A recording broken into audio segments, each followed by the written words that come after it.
Hello बच्चों, आज हम स्टार्ट कर रहे हैं 10th क्लास का जो चैप्टर हमारा carbon and compounds. Carbon and compounds.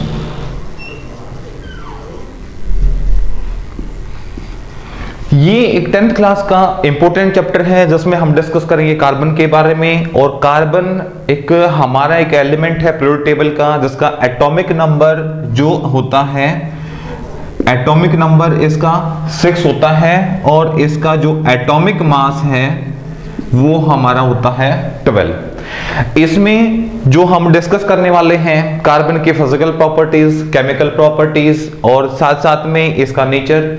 और उसके लिए हमें थोड़ा सा इसको डिस्क्राइब करने की जरूरत है। कार्बन हम अपनी लाइफ में सबसे ज्यादा यूज करते हैं और कार्बन हमारे अर्थ पे जो प्रेजेंस यानी कि जो पाया जाता है वो आपके पास 0.003%। ठीक है, बट थोड़ा सा सोचने की जरूरत है। यदि मैं आपको ये बताता हूं कि कार्बन आपकी अर्थ पे पाया जाता है 5%, ये 5% अपनी फॉर्म में नहीं होता, ये 5% होता है नेचर, मतलब कि जैसे आपके एलिमेंट्स के जो आइसोटॉप्स होते हैं वो भी इसी फॉर्म में पाए जाते हैं। और हमारा एक छोटा सा ड्रॉबैक है कि जो आइसोटॉप्स हैं उनको हम उनकी नेचर में नहीं पढ़ सकते, उनको पढ़ने के लिए हमें कार्बन की नेचर में आने पड़ेगा। कार्बन का एटॉमिक नंबर 6, एटॉमिक मास 12 और अर्थ पे ये पाया जाता है 0.033%। अर्थ पे यदि मैं बात करूं थोड़ा सा एक्स्ट्रा नॉलेज की, तो उसमें हम ये बोल रहे हैं कार्बन हमारी अर्थ पे 5% पाया जाता है। और 5% कैसे पाया जाता है वो हम अभी डिस्कस करेंगे।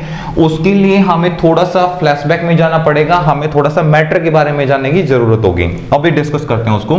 तो इसमें हमारे लिए जो इंपॉर्टेंट पार्ट है वो ये है कि कार्बन अपने नेचर में 3 आइसोटॉप्स बनाता है, C12, C13 and C14।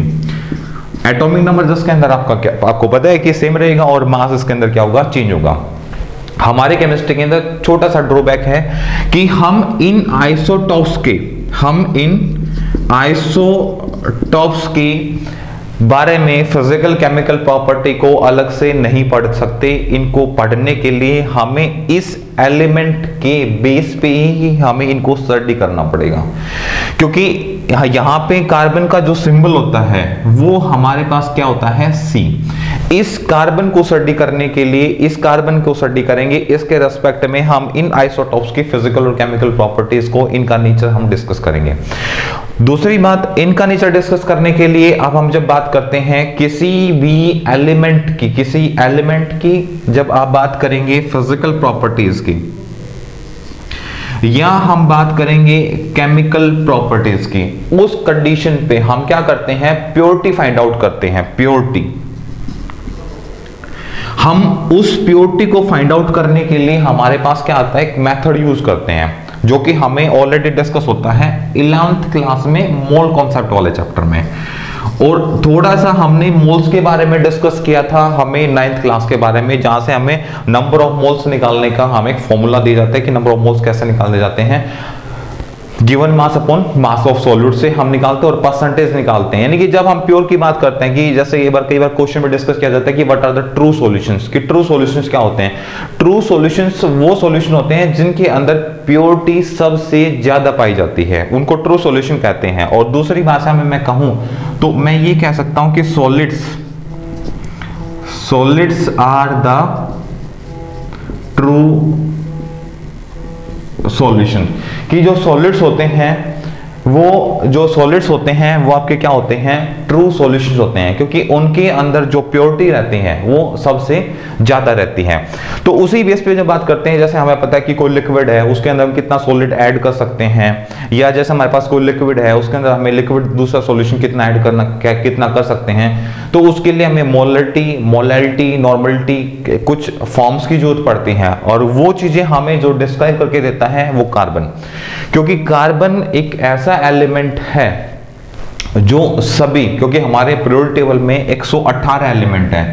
Periodic table में जो हमारे पास एलिमेंट है वो 118 है और 118 एलिमेंट्स को क्लासिफाई किया गया है 3 फॉर्म के अंदर। सबसे पहले फॉर्म हमारे पास आती है मेटल्स और दूसरी फॉर्म हमारे पास आती है नॉन मेटल्स, और तीसरी हमारे पास जो फॉर्म आती है वो आती है मेटलॉइड्स। ये हमारी तीसरी फॉर्म है। मतलब 3 कैटेगरीज में हमने इनको डिवाइड किया है, मेटल्स, नॉन मेटल्स और मेटलॉइड फॉर्म के अंदर।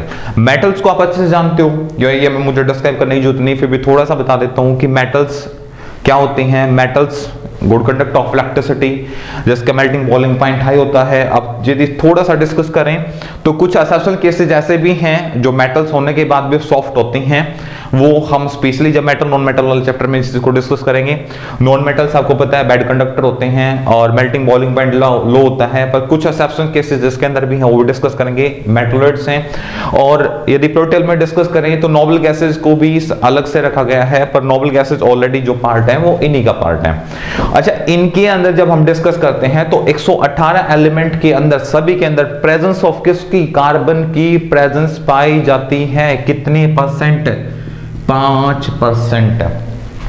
कोई भी मान लो कोई मेटल 100% अपने आप में मेटल, फॉर आयरन की बात करता हूं, निकल की बात करता हूं, कोबाल्ट की बात करता हूं, जिंक की बात करता हूं या सोडियम की बात करता हूं, तो उसके अंदर 5% कार्बन पाया जाता है। और सबसे बड़ी आपकी डेली लाइफ की एक्टिविटीज, आपके घर में इन्वर्टर वाली बैटरी होगी, उस बैटरी के अंदर इलेक्ट्रोड्स लगे रहते हैं। इलेक्ट्रोड्स किसके होते हैं? इलेक्ट्रोड लगे रहते हैं कौन से? जिंक और कॉपर। आप जब उनका यूज करते हो, मतलब जब ये अपना ऑक्सीडेशन और रिडक्शन करते हैं, जब बैटरी आपके चार्ज और डिस्चार्ज होती है, तो चार्ज और डिस्चार्ज होते समय ये इनके जो अपर पार्ट होता है, यानी कि बैटरी का जो अपर सरफेस होता है, उसमें एक शेड बनती है जो होती है व्हाइट कलर की। और उस व्हाइट कलर की जो शेड होती है उसको हम नॉर्मली लैंग्वेज में क्या कहते हैं कि जब बैटरी के ऊपर क्या आ चुका है? कार्बन आ चुका है। तो मतलब वहां से हमें यह पता चलता है कि जो आपकी मेटल्स होती हैं उनके अंदर भी कार्बन की प्रेजेंस होती है, यानी कि कार्बन उनके अंदर पाया जाता है। तो उसके बाद हम आगे चैप्टर को आगे कंटिन्यू करते हैं। उसमें सबसे पहले जो हमने एक बार थोड़ा सा फ्लैशबैक में रिवाइज कर लेते हैं। एटॉमिक नंबर 6 होता है, एलिमेंट हमारे पास कार्बन है। नेचर में ये एक नॉन मेटल है, ठीक है। नेचर में ये क्या है? एक नॉन मेटल,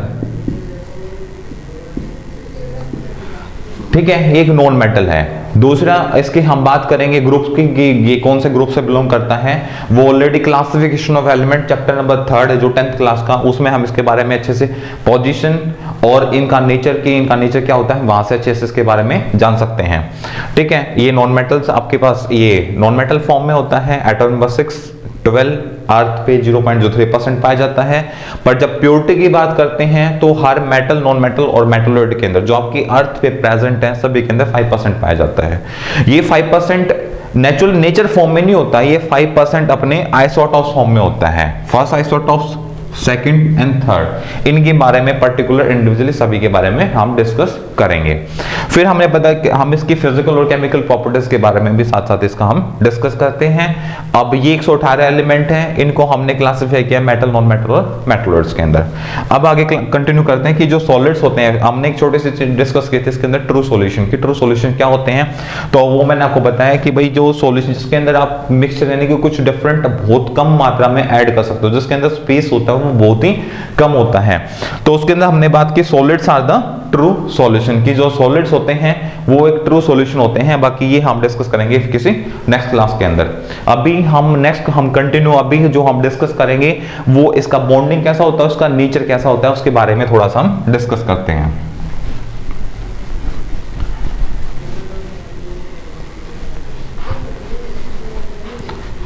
अभी जो हमने डिस्कस किया कार्बन के बारे में कि कार्बन आपके लिए क्या है? एक नॉन मेटल्स, ये एक नॉन मेटल है।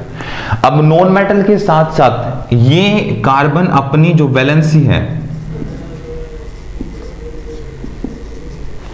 4 फॉलो करता है, मतलब जो इसकी वैलेंसी होती है वो 4 होती है। वैलेंसी के साथ साथ इसका नेचर कि ये बॉन्डिंग कैसे करता है, तो जो इसकी बॉन्डिंग होती है, जो इसकी बॉन्डिंग होती है, तो बॉन्डिंग में एक ऐसी बॉन्डिंग करता है कोवलेंट। ये अपने आप में कोवलेंट बॉन्ड बनाता है। कोवलेंट बॉन्ड कैसे, 4 यदि एग्जांपल हम डिस्कस करते हैं तो हम एक एग्जांपल डिस्कस कर लेते हैं। जैसे कार्बन की जो फॉर्मेशन होती है, तो कार्बन की जो फॉर्मेशन में बनाते हैं, मान लो फॉर एग्जांपल हम CH4 की बात करते हैं, CH4।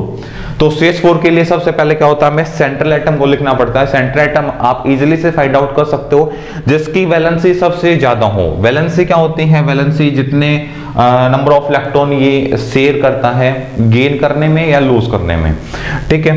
कार्बन की वैलेंसी कितनी होती है, 4। हाइड्रोजन की वैलेंसी कितनी होती है, 1। तो दोनों में सबसे ज्यादा वैलेंसी किसकी है, कार्बन की। तो कार्बन हमारे लिए क्या होगा, यहाँ पे सेंट्रल एटम होगा। तो ये हमारे पास रहा कार्बन। अब कार्बन की वैलेंसी यानी कि कार्बन को थोड़ा सा हम डिस्ट्रीफाई कर लेते हैं, इलेक्ट्रॉन डिस्ट्रीब्यूशन कर लेते हैं। तो हमें पता है ये हमारा कार्बन है, फर्स्ट सेल में हमारे पास जो इलेक्ट्रॉन आते हैं वो 2, अगले वाले में कितने आएंगे, 4। तो ये हमारे पास क्या होंगे, अनपेयर नंबर ऑफ इलेक्ट्रॉन होते हैं। और इन अनपेयर नंबर ऑफ इलेक्ट्रॉन्स को हम यहाँ पे डॉटेड फॉर्म में प्रेजेंट करेंगे, 1 2 3 और 4। ये 4 इलेक्ट्रॉन इसके पास अनपेयर हैं। ये 2, ये फर्स्ट सेल जो कि फुल्ली फिल्ड हो चुकी है, ये शेयर नहीं करेंगे, पार्टिसिपेट नहीं करेंगे। अब दूसरा हमारे पास एटम कौन सा था, हाइड्रोजन। हाइड्रोजन के पास कितना है, 1 इलेक्ट्रॉन प्रेजेंट है। एक के बेस पे हमारे पास कितना हाइड्रोजन, यहाँ पे 4 हाइड्रोजन प्रेजेंट है। तो 1 हाइड्रोजन, 2 हाइड्रोजन, 3 हाइड्रोजन और 4 हाइड्रोजन। अब इनके वैलेंस इलेक्ट्रॉन सभी के पास 1 इलेक्ट्रॉन वैलेंस है। इसका इलेक्ट्रॉन ये रहा, इसका इलेक्ट्रॉन यहाँ पे, इसका इलेक्ट्रॉन यहाँ पे और इसका इलेक्ट्रॉन यहाँ पे। दूसरी हम बात करते हैं कि भाई ये यहाँ पे आप क्या करेंगे, एक दूसरे के साथ की बॉन्डिंग, जैसे मैंने बात की यहाँ पे बॉन्डिंग कैसे होती है, कोवलेंट बॉन्ड बनाता है, ठीक है। अभी कोवलेंट बॉन्ड कई बार, जैसे मैंने बोला कि इसकी वैलेंसी 4 होती है, इसमें कई बार इसको टेट्रावैलेंट बॉन्ड भी बोला जाता है कि टेट्रा मींस वही 4 कि 4 बॉन्ड बनाता। तो 4 बॉन्ड में सबसे पहले क्या करेगा, ये ओवरलैप करेगा अपने ऑक्टेट को कंप्लीट करने के लिए। अब ऑक्टेट को कंप्लीट करने के लिए क्या करता है, ओवरलैप। पहले ये आपके एटम्स ओवरलैप करेंगे। इसने फर्स्ट एटम जो इसने ओवरलैप किया, यहां से इसने ओवरलैप किया, यहां से इसने ओवरलैप किया और यहां से इसने ओवरलैप किया। अब तक भाई जो बॉन्डेड यानी कि जो जुड़ने वाला एटम था उसने अपने आप को ओवरलैप किया है, ठीक है। अभी सेंट्रल, ये सेंटर वाला एटम है, इसने अपने आप को ओवरलैप नहीं किया है। हमें फोकस करना है सेंटर। अब देखो, अब तक यदि यहां तक बॉन्डिंग हुई है तो इसका मतलब ये है कि सेंट्रल एटम ने अपने 1 2 3 4 इलेक्ट्रॉन को ट्रांसफर कर दिया, डोनेट कर दिया, दे दिया। किसको, जो इसके साथ जुड़े हुए थे। हमें क्या कराना है, हमें करानी है म्यूचुअल शेयरिंग, जिसके अंदर पार्टनरशिप होती है। 50% पेयर जो हिस्सा होता है वो सेंट्रल एटम का होता है, 50% जो हिस्सा होता है वो बॉन्डेड एटम का होता है, ठीक है, जिसके अंदर म्यूचुअल शेयरिंग होती है, म्यूचुअल अंडरस्टैंडिंग होती है। अब ये ओवरलैप, अब तक जो ओवरलैपिंग की है वो ओवरलैपिंग की है जो एटम्स थे उन्होंने। अब जो ओवरलैपिंग करेंगे वो करेंगे आपका सेंट्रल एटम। तो सेंट्रल एटम क्या करेगा, इस तरीके से क्या करेगा, ओवरलैपिंग करेगा। अब ओवरलैपिंग करने से जब हम इनका ऑक्टेट यानी कि आउटर मोस्ट सेल, मैं बार बार ऑक्टेट की बात कर रहा हूं, तो ऑक्टेट का मतलब है कि जो आउटर मोस्ट सेल है उसकी, अब ये चेक करते हैं, देखो इसने बॉन्डिंग बना दिया, ये स्टेबल हो गया। स्टेबल का मतलब है कि अब किसी दूसरे के साथ रिएक्ट नहीं करेगा। हमें कुछ और बनाना है, मान लो कार्बन डाइऑक्साइड बनानी है, कार्बन मोनोऑक्साइड बनानी है, या कार्बन को कैल्शियम कार्बोनेट बनाना है, कुछ और बनाना है। कार्बन ने अपने कार्बन कि नहीं को रिएक्ट करके कोई नया कंपाउंड बना, तो उसके लिए हमें अलग से कार्बन की जरूरत पड़ेगी। ये कार्बन से रिएक्ट नहीं करेगा किसी भी कंडीशन के अंदर, क्योंकि इसने अपना ऑक्टेट कंप्लीट कर लिया है। और आप लोग लास्ट क्लासिफिकेशन एलिमेंट वाले चैप्टर में, चैप्टर नंबर 3 में आप आराम से बहुत अच्छे से पढ़ चुके हो इस बात को कि स्टेबल क्यों होते हैं। क्योंकि स्टेबल होने का मतलब यही है कि ये अपने आप को लेस रिएक्टिव मतलब बना देते हैं और उसके बाद इनको रिएक्ट करने की जरूरत नहीं पड़ती। तो अब बात करते हैं, अब दोनों ने यहाँ पे ओवरलैप कर लिया है। तो देखो इसके पास कितने इलेक्ट्रॉन कार्बन के पास हैं, 1 2 3 4 5 6 7 और 8 यहाँ पे कार्बन ने अपने पास इलेक्ट्रॉन अपने पास इकट्ठे कर लिए हैं और सेकंड सेल में 8 ही इलेक्ट्रॉन आते हैं। मतलब कार्बन का ऑक्टेट यहाँ पे कंप्लीट हो चुका है और 2 इसके पास पहले इलेक्ट्रॉन थे, मतलब टोटल इसके पास 10 इलेक्ट्रॉन हो चुके हैं। क्योंकि 8 इलेक्ट्रॉन, क्यों 8 इलेक्ट्रॉन से फुल्ली फिल्ड कैसे हुआ, क्योंकि 4 पहले थे और 4 इसने शेयर कर लिए। अब बात करते हैं हाइड्रोजन की। देखो 1 और 2 हाइड्रोजन यहाँ पे कंप्लीट है, ये वाला यहाँ कंप्लीट है, ये वाला यहाँ कंप्लीट और ये वाला यहाँ पे कंप्लीट होगा। तो मतलब यहाँ पे हाइड्रोजन के पास जो टोटल आउटर मोस्ट सेल में इलेक्ट्रॉन्स होंगे, ईच हाइड्रोजन यानी कि हर एक हाइड्रोजन जो इलेक्ट्रॉन यहाँ पे कंडक्ट कर रहा है, जिसके पास इलेक्ट्रॉन्स मिलेंगे, वो कितने मिलेंगे? 2 हर हाइड्रोजन के साथ। और दूसरा मैं बात करता हूं कार्बन। कार्बन के पास इसमें यहाँ पे टोटल कितने हो जाएंगे? 8 इलेक्ट्रॉन्स यहाँ पे पहले होंगे और 2 इसके पास यहाँ ऑलरेडी पहले प्रेजेंट थे, तो टोटल इसके पास कितने हो जाएंगे? 10 इलेक्ट्रॉन। और यहां से हमारे पास एक स्ट्रक्चर्स निकल के आती हैं जिसको हमें डिस्कस करते हैं, और वो स्ट्रक्चर्स होती है मीथेन की, और जिसको हम ऐसे डिस्कस करते हैं। ये चीजें हमें कई बार हमें डॉट स्ट्रक्चर्स के नाम से भी, और लोइस कॉन्सेप्ट इसके बारे में बहुत अच्छे से डिस्क्राइब करता है कि होती क्या है और ये कौन से इलेक्ट्रॉन्स को हम यहाँ पे यूज कर सकते हैं। सबसे बड़ी बात मैं आपको छोटा सा एक हिंट देता हूं जिसमें आपको थोड़ा सा इसके बारे में डिफाइन करना इजी हो जाएगा। यदि आप किसी का वैलेंस से पता करते हो या किसी का ऑक्सीडेशन नंबर पता करते हो, देखो यहाँ पे 2 चीजें समझने लायक हैं। ऑक्सीडेशन अलग चीज होती है और वैलेंसी अलग चीज होती है। यूज एक ही काम के लिए भले ही कर सकते हो, पर दोनों में एक बहुत बड़ा डिफरेंस होता है। हमें ये नहीं पता होता कि वैलेंसी कब यूज करते हैं, और ना हमें ये पता होता कि हम ऑक्सीडेशन नंबर कब यूज करते हैं। तो उनके बारे में मैं आपको बता देता हूं। जब किसी की भी आप वैलेंसी लिखें, कई बार हम बुक में भी चेक करते हैं, और हमें 9th क्लास वाले चैप्टर में भी हमने डिस्कस किया। 9th क्लास में भी हमने एक चैप्टर आता है जिसमें हम मॉलिक्यूलर फॉर्मूला फॉर्मेशन सिखाते हैं, तो उसमें हम ऑलरेडी बच्चों को बताते हैं, साफ साफ बताते हैं कि मान लो, एक फॉर एग्जांपल के लिए डिस्कस कर रहा हूं, मान लो मैंने वाटर की बात की, तो वहां पे हमें एलिमेंट को लिखना होता है। कई बार क्या करते हैं बच्चे की, जैसे यहां पे हम किसी की वैलेंसी लिखते हैं, वैलेंसी के साथ एक बार क्या लगाते हैं? पॉजिटिव और नेगेटिव चार्ज लगा देते हैं। हालांकि सच्चाई ये है कि कभी भी किसी भी वैलेंसी के साथ पॉजिटिव एंड नेगेटिव कोई भी चार्ज नहीं आता। फॉर एग्जांपल वाटर की बात कर रहे हैं, तो राइट हैंड साइड में किसको लिखा जाता है? मेटल्स को, और लेफ्ट में किसको लिखा जाता है? नॉन मेटल्स को। जैसे मैंने यहाँ पे लिखा हाइड्रोजन को, और यहाँ पे मैंने लिखा ऑक्सीजन को। इसकी वैलेंसी इसके नीचे, इसकी वैलेंसी इसके नीचे, इसकी वैलेंसी यहाँ पे 1 होगी, इसकी वैलेंसी यहाँ पे 2 होगी। अब नॉन मेटल की वैलेंसी की मल्टीप्लाई मेटल के साथ, इसकी मल्टीप्लाई आपने किसके साथ कर दी? इसके साथ। इसकी मल्टीप्लाई आपने किसके साथ कर दी? इसके साथ। अब सबसे बड़ी गलती कहां करते हो? अब हमने बोला वैलेंसी, ठीक है, आप क्या करेंगे? आप यहां पे लगाते हैं -2 और यहां पे लगाते हैं +1। सर ये आपकी वैलेंसी नहीं रही है। अब ये आपके पास क्या बन चुका है? ये आपके पास बन चुका है ऑक्सीडेशन नंबर, ठीक है। और ऑक्सीडेशन नंबर कभी भी स्टेबल नहीं होता, बट वैलेंसी हर किसी एलिमेंट की क्या रहती है? हमेशा स्टेबल रहती है।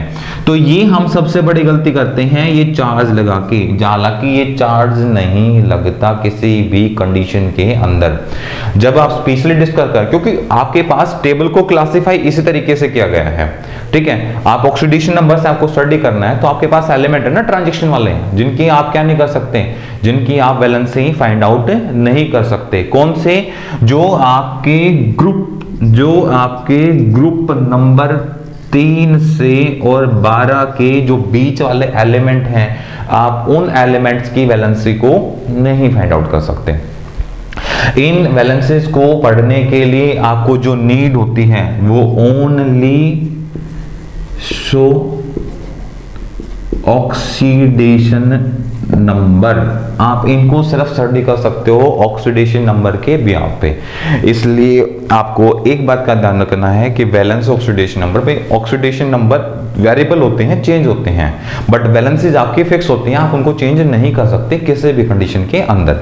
तो यहाँ पे फॉर्मेशन मैंने एक यहाँ पे करके दिखा दिया है, आप प्रैक्टिस के लिए आप फॉर्मेशन करेंगे। मैं कुछ एग्जांपल्स यहाँ पे राइट डाउन कर रहा हूँ। फॉर एग्जांपल आप कर सकते हो H2SO4 सल्फ्यूरिक एसिड का, आप उसकी बात करेंगे एसिड। ये कई बार पेपर में पूछा जाता है, कई बार, ठीक है। ये सल्फर का एसिड में सबसे ज्यादा स्टेबल होता है, ये इंपॉर्टेंट पार्ट है। और सल्फर के बारे में थोड़ा सा चैप्टर को आराम से अपने बुक से आप स्टडी कर सकते, कोई भी जो आपने हेल्प बुक परचेज कर रखी है। सल्फ्यूरिक एसिड हो गया, एसिड हो गया। इजी से जहां प्रैक्टिस करनी आपको स्टार्ट करनी है तो आप वाटर का भी कर सकते हो H2O, ठीक है, या कैल्शियम कार्बोनेट CaCO3। इस तरीके के कुछ और जो केमिकल फॉर्मूलाज होते हैं, आप उनका इस तरीके से ओवरलैपिंग करके आप उनका नेचर पता कर सकते हैं। अभी हम थोड़ा सा बॉन्डिंग के बारे में डिस्कस करेंगे कि बॉन्डिंग होती क्या है। जैसे हमने यहाँ पे बात की कोवलेंट बॉन्डिंग के बारे में, तो कोवलेंट के बारे में मैंने आपको थोड़ा सा बता दिया यहाँ पे कि कोवलेंट के अंदर हमें क्या होता है कि जिसके अंदर म्यूचुअल शेयरिंग होती है। अब जो ये बॉन्ड बना हुआ है इसके बीच में और इसके बीच में, तो इसके बीच में बॉन्ड है यहाँ पे, ये वाला बॉन्ड। इस वाले बॉन्ड में यदि हमें पोजीशन, भाई ये 2 इलेक्ट्रॉन कहां पे पोजीशन है, कहां पे ये एग्जिस्ट कर रहे हैं? तो ये सर एग्जिस्ट कर रहे हैं यहाँ पे इन दोनों के सेंटर में, जहां इनका सेंटर पॉइंट है यहाँ पे, एक यहाँ पे और एक यहाँ पे, ठीक है, क्योंकि दोनों का अट्रैक्शन यहाँ पे, दोनों की शेयरिंग क्या 50-50 है, तो दोनों का यहाँ पे अट्रैक्शन भी क्या होगा, सेम होगा। सेम होने की वजह से इनकी पोजीशन कहाँ होगी, यहाँ पे। अब जो बॉन्डिंग होती है हमें 10th क्लास के अकॉर्डिंग तीन बॉन्डिंग है हम वहाँ पे डिस्कस करेंगे। एक हमारे पास कोवलेंट है, दूसरे हमारे पास आयनिक और तीसरे हमारी कोऑर्डिनेट बॉन्डिंग है। तो एक और दो, अभी मैं दो के बारे में डिस्कस करूंगा, कोऑर्डिनेट बॉन्डिंग अभी हमें यूज नहीं होगी, तो हम बाद में डिस्कस करेंगे। तो ये कोवलेंट बॉन्डिंग है, ठीक है। और कोवलेंट बॉन्डिंग के कुछ फिजिकल प्रॉपर्टीज के बारे में हम डिस्कस कर लेते हैं। पहले दोबारा से रिवाइज कर देता हूं। कार्बन एक नॉन मेटल फॉर्म में होता है, वैलेंस इसकी 4 होती है, जिसको टेट्रावैलेंसी बोला जाता है। बॉन्डिंग ये कोवलेंट फॉर्म में बनाता है। एग्जांपल के लिए CH4 की हमने फॉर्मेशन की, ये यहाँ पे फॉर्मेशन कर रखी है। दूसरा फॉर एग्जांपल मैंने डिस्कस किया, यहाँ पे ऑक्सीडेशन नंबर और वैलेंसी में एक हल्का सा डिफरेंस बताया, जो कि मोस्टली हम यहाँ पे फॉर्मेशन करते हैं गलती करते हैं, कई बार हम डिफाइन करते भी उन चीजों को गलत करते हैं। फिर मैंने बात किया कि यदि आपको ऑक्सीडेशन नंबर के बारे में अच्छे से जानना है, तो आपके ग्रुप नंबर 3 से लेकर ग्रुप नंबर 12 तक के जो एलिमेंट होते हैं उनको जो डिस्कस किया जाता है वो only base of oxidation number, वहां पे आप वैलेंसी चाह के भी नहीं पता कर सकते हो, ये आपका सबसे बड़ा ड्रॉबैक। और दूसरा मैंने आपके बारे में अभी बताया कि यहाँ पे जो आप क्या कर सकते हो, यहाँ पे आप के जो एलिमेंट्स हैं उनके बारे में हमें आइसोटॉप्स को भी हम इंडिविजुअली फॉर्म में नहीं पढ़ सकते। आइसोटॉप्स को भी पढ़ने के लिए आपको जरूरत पड़ेगी, तो उस एलिमेंट का जो नेचर जिस फॉर्म में वो एग्जिस्ट है आपके पीरियोडिक टेबल के अंदर। अभी बात करते हैं बॉन्डिंग के बारे में।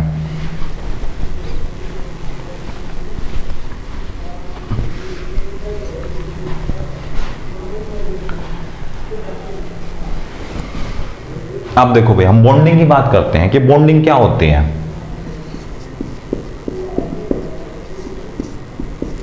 बॉन्डिंग भाई, ये बॉन्डिंग जो होती है ये एक अट्रैक्शन होता है, ठीक है। अट्रैक्शन किससे?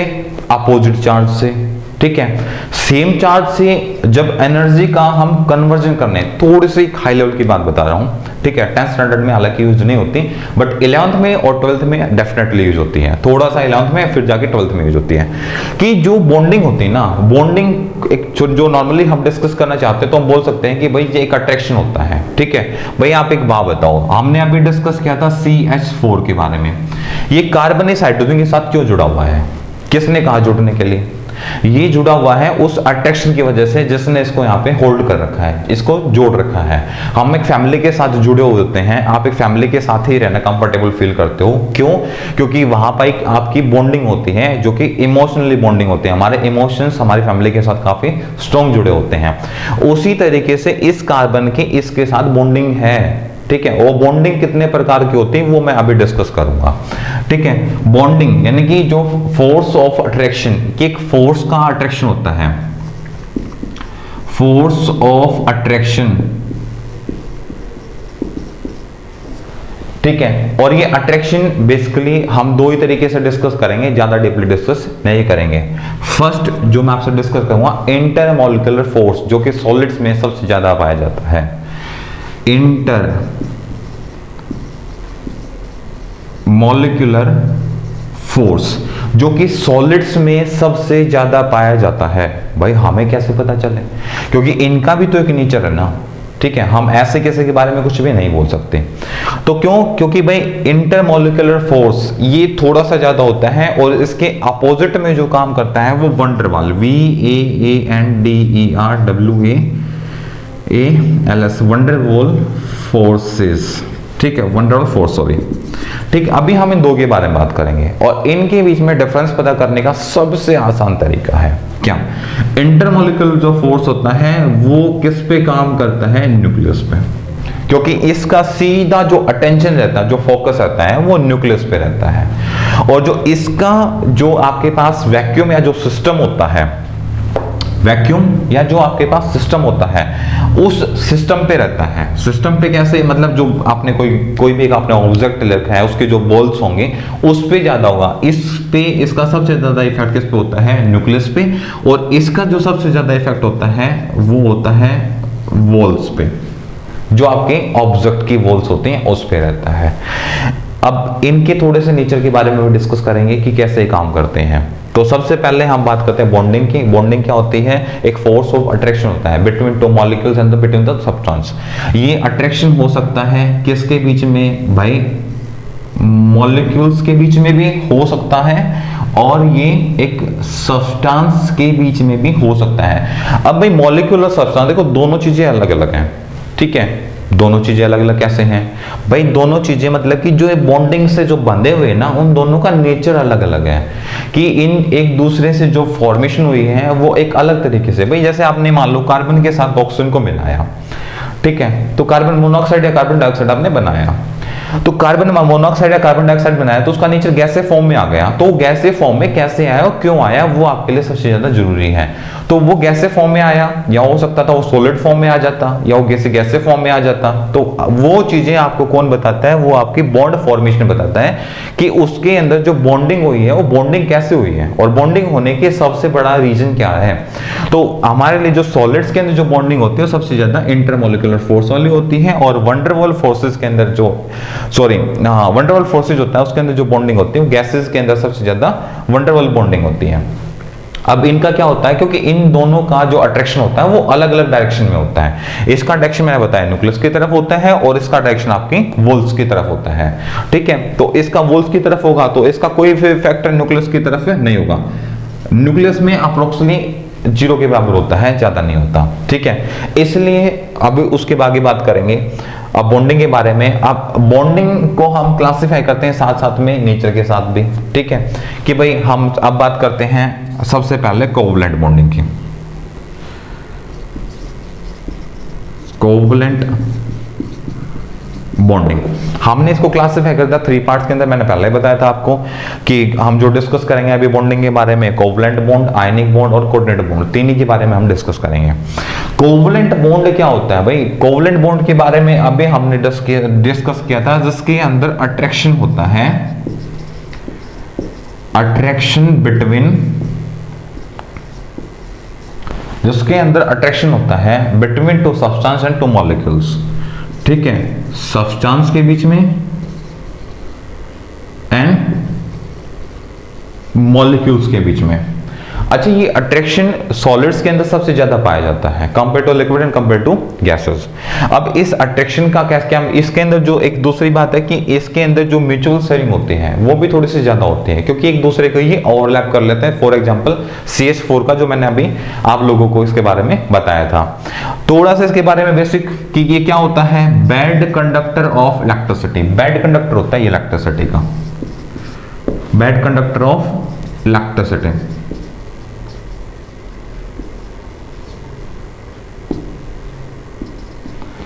ये इलेक्ट्रिसिटी का बैड कंडक्टर क्यों भाई? भाई गुड कंडक्टर और bad conductor metal non metal में आप अच्छे से पढ़ लोगे, या आपने पढ़ लिया होगा, या छोटे से लाइन में मैं आपको डिस्क्राइब भी बता देता हूं, थोड़ा सा डिस्क्राइब कर देता हूं कि भाई देखो कंडक्टर कौन, हमें कोई मतलब नहीं है कि कौन मेटल है, कौन नॉन मेटल है, कौन मेटलॉइड है, ठीक है? एक छोटी सी बात समझने लायक है कि भाई गुड कंडक्टर कौन होगा और बैड कंडक्टर कौन होगा। गुड कंडक्टर वो होगा जिसके पास नेचर फॉर्म में उसके पास हो, या जिस फॉर्म में आप उससे रिएक्ट कराना चाहते हो, उन दोनों फॉर्म में से एक फॉर्म में उसके पास कैटायन और एनायन क्या होनी चाहिए? फ्री होनी चाहिए। यदि उसके पास कैटायन और एनायन फ्री हैं, कैटायन एंड एनायन फ्री हैं, जिसके साथ आप या जिससे आप रिएक्ट करा रहे हो, ये वाला उसके पास है, ठीक है, तो वो गुड कंडक्टर है। और जिसके पास कैटायन और एनायन फ्री नहीं है ना, वो आपके लिए क्या है? Bad conductor, bad conductor of electricity. एक बात याद कर लें, अब वो बातें भूल जाओ, वो बातें आप रखो तो अपने तक ही सीमित रखो कि मेटल्स गुड कंडक्टर होती हैं, मेटल का मेल्टिंग बॉइलिंग पॉइंट हाई होता है, क्योंकि फिर मैं एसेप्शंस में बहुत सारी चीजें आपसे डिस्कस कर सकता हूं, ठीक है, जो कि मेटल नॉन मेटल चैप्टर में अच्छे से हम उस चीज को डिस्क्राइब करेंगे। फॉर एग्जांपल, अब दूसरा कि बैड कंडक्टर होते हैं क्योंकि इनके पास नंबर ऑफ कैटायन एनायन में से फ्री नहीं होते, इसलिए इनको हम क्या बोलते हैं कि आपके पास बॉन्डिंग तो कोवलेंट है, attraction between the substance and molecule के बीच में होता है, और उसके अंदर हम क्या बात करते हैं, कैटायंस और एनायंस आपके क्या होते हैं, उसके पास फ्री नहीं होती। ये बैड कंडक्टर होते हैं फॉर द इलेक्ट्रिसिटी के। ठीक है। इनका मेल्टिंग बॉइलिंग पॉइंट के बारे में थोड़ा सा बात कर लेते हैं, थोड़ा सा इनका हाई होता है क्योंकि ये एग्जिस्ट करते हैं सॉलिड फॉर्म के अंदर, ठीक है, एग्जिस्ट करते हैं कहां पे, सॉलिड्स फॉर्म के अंदर, क्योंकि इनको एग्जिस्ट करने के लिए आपको किसी डिफरेंट फॉर्म की जरूरत नहीं पड़ेगी क्योंकि अट्रैक्शन के बीच में ज्यादा होता है। फिर हम बात कर लेते हैं इसके साथ साथ आयनिक बॉन्डिंग की। जो आपके पास आयनिक बॉन्डिंग होता है, इसके बारे में सबसे बड़ा एग्जांपल्स हम डिस्कस करेंगे NaCl का। NaCl आपके पास क्या है, एक आयनिक कंपाउंड है, और NaCl के अंदर जो हमारा काम करता है वो अनपेयर नंबर ऑफ इलेक्ट्रॉन को हम अभी ट्रांसफर करके दिखाएंगे, जिसके अंदर सबसे बड़ी बात क्या होती है कि जो आपके पास यहाँ पे जो इलेक्ट्रोपॉजिटिव होता है, जो नेचर में जिसके पास कटायन होते हैं, वो अपने इलेक्ट्रॉन का ट्रांसफर करता है। मतलब कि इसमें क्या होगा कि जो आपके पास मेटल होंगी, मेटल्स क्या करेंगी, जो मेटल्स होंगी या जो यहां पे इलेक्ट्रो पॉजिटिव होगा, वो क्या करेगा, अपने इलेक्ट्रॉन्स का ट्रांसफर करेगा, किसको, जो यहां पे इलेक्ट्रोनेगेटिव होगा, किसको करेगा, इलेक्ट्रो नेगेटिव को, ठीक है। या हम ये बोल सकते हैं जो यहां पे क्या होगा, एक नॉन मेटल्स होगा, ठीक है, ये उसके पास ट्रांसफर करेगा। और दूसरा जो हमने अभी इसके बारे में डिस्कस किया था कि भाई आयनिक बॉन्डिंग होगी, तो इसके अंदर दूसरा हमने जो डिस्कस किया था कि इसके अंदर सेंट्रल जो एटम होगा वो यहाँ पे क्या नहीं करेगा, वो ओवरलैपिंग भी नहीं करेगा। फॉर एग्जांपल के लिए हम डिस्कस कर लेते हैं एक बार,